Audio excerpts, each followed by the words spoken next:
అదే RTV app వార్తల్ని క్షణాల్లో చదివే అవకాశం ఉంటుంది. ఒక న్యూస్ పేపర్, ఒక టెలివిజన్ ఛానల్ మీ చేతుల్లో ఎప్పుడూ ఉంటాయి.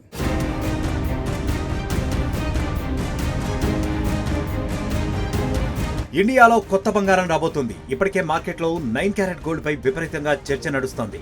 కేంద్ర ప్రభుత్వమే స్వయంగా 9 క్యారెట్ గోల్డ్ తీసుకొచ్చేందుకు కసరత్తు చేస్తున్నట్లు వార్తలొస్తున్నాయి.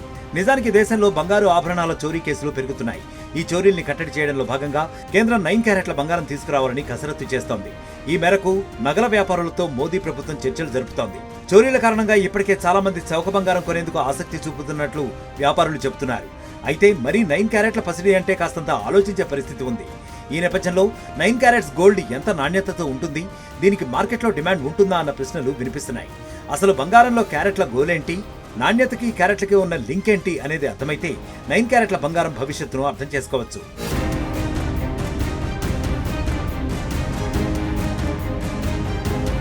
బంగారం అనగానే 24 క్యారెట్లు, 22 క్యారెట్ల బంగారమే గుర్తొస్తుంది. 24 క్యారెట్ల బంగారం అంటే మేలిమి బంగారం. అయితే ఆభరణాల తయారీలో మాత్రం 22 క్యారెట్ల బంగారం వాడుతారు. కాస్తంత తక్కువ నాణ్యతతో 18 క్యారెట్లు, 14 క్యారెట్ల బంగారంతో కూడా నగలు తయారు చేయించుకుంటారు. మేలిమి బంగారంతో పోలిస్తే 22 క్యారెట్ల బంగారం ధర కొంత తక్కువగా ఉంటుంది. 18 క్యారెట్ల బంగారం ఇంకా తక్కువగా రేటు ఉంటుంది. 14 క్యారెట్ల బంగారం అయితే వజ్రాలతో కూడిన నగల తయారీకే ఎక్కువగా వాడుతూ ఉంటారు. ఇందులో 24 క్యారెట్ల బంగారం అంటే 100% బంగారమే ఉంటుంది. నిజానికి బంగారం అనేది చాలా సాఫ్ట్ మెటల్. దీంతో నగలు చేయలేం. అందుకే కనకాన్ని నగలుగా మార్చాలంటే ఖచ్చితంగా అదనపు లోహాలు కలపాలి. అప్పుడే అది బలమైన మెటల్గా మారుతుంది.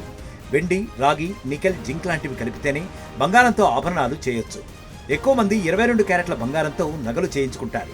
22 క్యారెట్ల బంగారాన్నే వాడుకలో ఆర్నమెంట్ గోల్డ్ అంటారు. ఇందులో 91.6% బంగారం ఉంటుంది. మిగిలిన 8.4% వేరే లోహాలు కలుపుతారు. అంటే ఆభరణాలు చేసే బంగారంలో 22 క్యారెట్ గోల్డ్ అత్యంత నాణ్యమైంది. అయితే ఇది కూడా బలంగా ఉండదు. దీర్ఘకాలంగా వాడితే విరిగిపోవటం, తెగిపోవడం లాంటివి జరుగుతుంటాయి.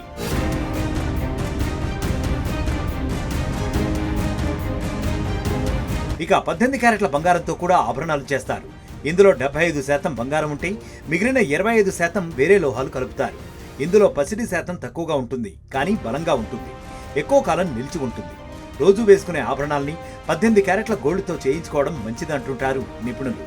ఇక కొత్తగా కేంద్రం తీసుకురావాలి అనుకుంటున్న 9 క్యారెట్ గోల్డ్ విషయానికొస్తే ఇందులో 37.5% బంగారం ఉంటుంది. 62.5% వేరే లోహాలు ఉంటాయి. ఈ బంగారంతో చేసే ఆభరణాలు బలంగా ఉంటాయి. అయితే ఇందులో బంగారం నాణ్యత చాలా తక్కువ. 9 క్యారెట్ల బంగారం ధర 25,000 నుంచి 30 వరకు ఉండొచ్చని నిపుణులు అంచనా వేస్తున్నారు. ఈ బంగారంపై కూడా నాణ్యతను ధృవీకరించే హాల్మార్క్ ముద్రలు ఉంటాయని కేంద్ర ప్రభుత్వ వర్గాలు చెబుతున్నాయి. అయితే ఎంతైనా ఈ బంగారానికి డిమాండ్ అంత ఎక్కువగా ఉండకపోవచ్చంటున్నారు వ్యాపారులు. ఈ 9 క్యారెట్స్ అంటే దాని ప్యూరిటీ వచ్చేసి అప్రాక్సిమేట్లీ 37.5% ప్యూరిటీ వస్తుంది. అంటే బిలో 50% ప్యూరిటీతో ఆర్నమెంట్ కొనడానికి ఏ కస్టమర్ కూడా ఇష్టపడరు. యాక్చువల్లీ మన దగ్గర రెగ్యులర్గా నడిచేది ఏంటంటే 24 క్యారెట్ వచ్చేసేసి ప్యూర్ గోల్డ్, 22 క్యారెట్ వచ్చేసి ఆర్నమెంట్ గోల్డ్, అండ్ దీంట్లోనేమో అన్ని రకాల ఆర్నమెంట్స్ మనకు మోల్డ్ అవుతాయి. ఏది 22 క్యారెట్లో. 18 క్యారెట్ గోల్డ్ వచ్చేసేసి స్పెషల్లీ డైమండ్ వచ్చేసి మనకు దాన్ని సపోర్ట్ చేస్తుంది. ఆ మెటల్ వచ్చేసి హార్డ్నెస్ గురించి.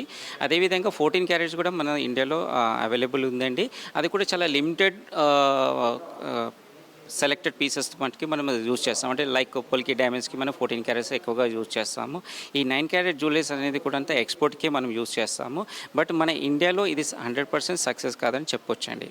నిజానికి అమెరికా, యూరోప్ దేశాల్లో ఆభరణాల తయారీలో 9 క్యారెట్ల బంగారం వినియోగం ఎక్కువ. అక్కడ బంగారు నగలకు ఉన్న డిమాండ్ కూడా చాలా తక్కువ. కానీ భారతదేశంలో బంగారు ఆభరణాల్ని కేవలం అందం కోసమే కాకుండా పొదుపులో భాగంగా కొంటారు. అలాంటి పరిస్థితుల్లో 50% కంటే తక్కువ పసిడి ఉండే 9 క్యారెట్ గోల్డ్ ఇండియాలో వర్కౌట్ కాదంటున్నారు నిపుణులు.